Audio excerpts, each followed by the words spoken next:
Alright, let's go in and look. Here's a new reader. Yeah, no kidding. Here goes getting the stairs. And downstairs is where they have all the kids' books. You can tell it's the kids' parts because they got all sorts of colors everywhere.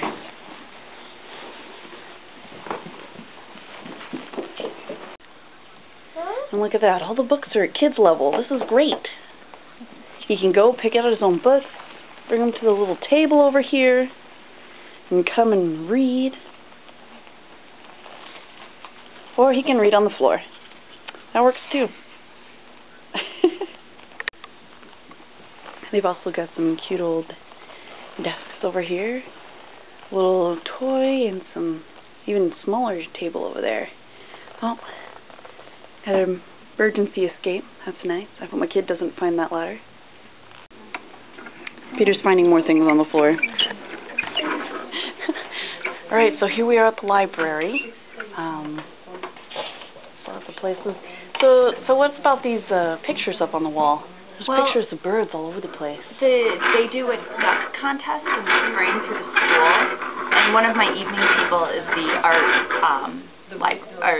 teacher. She's my neighbor. Carolyn Blankenship. Yes. So she brought them over and hung them up and put the kids' names, who made each one. So if you come in soon, you can come see all the duck pictures. Yeah. They're really awesome. And I think they're about to do it again.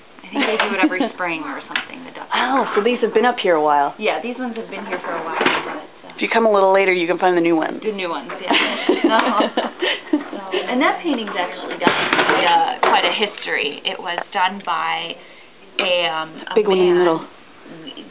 Jerry Vettel at the Historical Society is actually looking into it. Edward Fournier, we think, whose father was Alexis Fournier, who married a local woman, Pine Island woman, and has artwork hanging up in the MIA, the Minneapolis Institute of Art. And that's was pretty cool. His son's painting, we think. And he gave There's no name on the picture?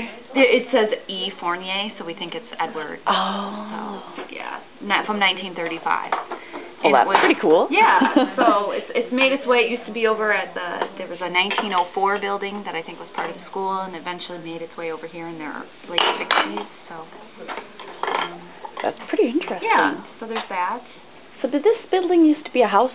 No, this building actually was built to be a library. Frank Van Horn was a local bachelor farmer who gave the city $10,000 in, I think, 1912. I could be wrong on the year.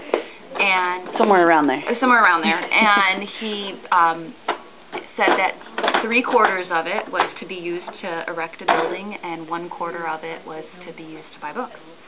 Oh, wow. So this was built as a library. I think it was completed in 1960. Lots of books. The population of Pine Island Library was completed was around 900 people. So it's grown quite a bit. And originally the downstairs was used as like a community center. And then eventually in I think the mid-80s we spread out to the bottom, and now that's the children's library. So go downstairs with your kids. No, we like. They got all the fun toys and books down there. And then our hours, I think, have pretty much been the same for a long time. We're investigating changing them at the moment. The library is also part of SELCO, so that stands for Southeastern Libraries Cooperating, and it's a consortium of about 37 public libraries. And so that means you can get books and movies and anything from a lot of different libraries. It's not just what's available here. Right. So it's more than what's available in the brick and mortar building. Check the website. Yep. Hi. So it's great because for us being so space challenged, it means we can get books from all the bigger libraries and other libraries. Yeah. More options. Yes.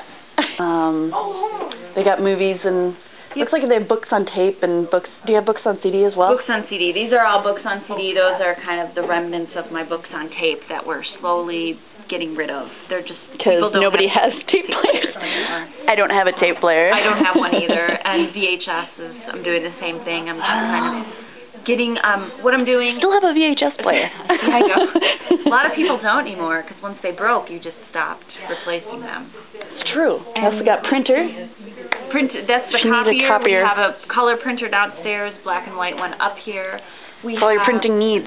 Yes, all your printing and copying needs. I'm hoping to get a networked computer printer at some point, so we'll just have one, and then I don't have to wrangle 15 different copier toners, things like that. Yeah, they've also got computers here and Wi-Fi, so if you have a laptop, you can bring it over here and use their Wi-Fi. Yep, absolutely. I did that at the end of summer last year. Oh yeah, it's nice. Before we got our internet hooked up. I'm also trying to expand to get another 1 or 2 computers up here for public use. It's just, we've gotten so much busier in the last handful of years. Computer use has just skyrocketed. It's kind of time to expand a little bit. So we also collect music CDs, and we have magazines.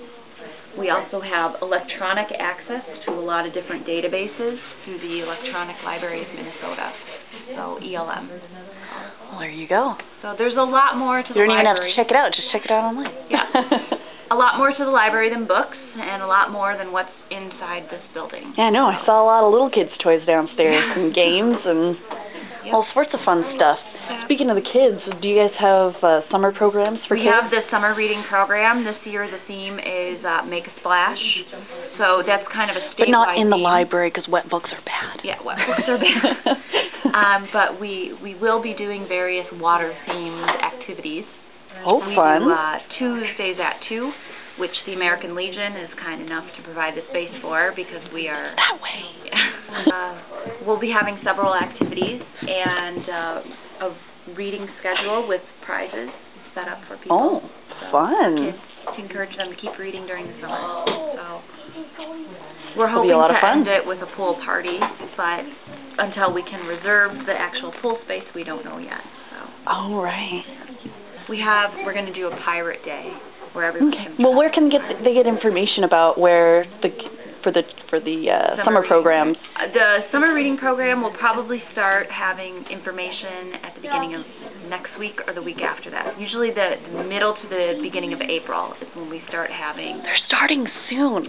Yeah, and then we'll get your kids involved and have them do something. We will have the schools come over here, and our youth librarian, Sarah, will kind of describe the whole spiel, show them a whole bunch of new books, and get kids interested and excited.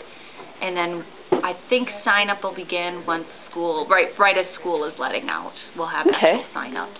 So that'll be good. Yeah, so that's exciting. Some good stuff to know. Yeah. Right here, that's a microfilm machine. I've used one of them before, but never for newspapers. Yeah. That's kind of cool. We're hoping to get it all digitized in the next couple of years so we can get rid of the... It's kind of difficult to figure out how one works, so just ask. Yeah. There's people here who can help you. So for research papers and such, it'd be good. Probably. I'm Cheryl Hill, the library director. I don't know if I actually introduced myself. Yeah. Professional, I am not. So I forget certain things that you're supposed to do at the beginning. Introduce yourself. Introduce the people you're talking to. But this is Cheryl. She's super nice. Thanks. I try to be. So keep people coming back. Yep. See lots of boxes in the elevator entrance. That's for our book sale that we're going to have in the spring during Cheese Fest. So. Cheese Fest, there's going to be a book sale. Yeah. Come and buy books. And help support the library. One more thing before we go, probably the first thing anybody asks you is, how do you get a library card? Well, because the Van Horn Public Library is supported by tax dollars from both Pine Island and Goodhue, Olmsted, and Dodge County. To get a library card, all I need to know is that you have a address pretty much in those 3 counties or in the Selco region. Fill out a little bit of form, and we've got a library card. What if you've already got a Rochester library card? We can put your Rochester card in our system, but you'll have to kind of fill out the form so I can type in your address. Right. Well, thank you so much for talking with us, and we'll go out the through the elevator.